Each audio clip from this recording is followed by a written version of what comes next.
Hello বন্ধুরা, তো কালকে বলেছিলাম না একটি আমরা ঘর বানাচ্ছি চারা গাছগুলো রাখার জন্য। সেই ঘরটি দেখাবো। তার আগে চারা গাছগুলো দেখে নাও, গেট বানানোর চারা গাছগুলো হাউদিগেরও দেখে নাও। ছোট ছোট হয়েছে, একটু বড় হলেই লতানোর শেপ দিতে হবে।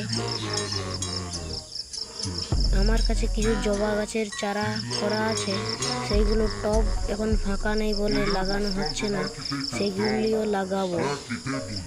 আমাকে কাল একটি বন্ধু ছেলে দিয়েছিল এই হলুদটা আর লাল ঘাস ফুলের কাটিংগুলি। চলো দেখাচ্ছি তবে কেমন ঘরটি।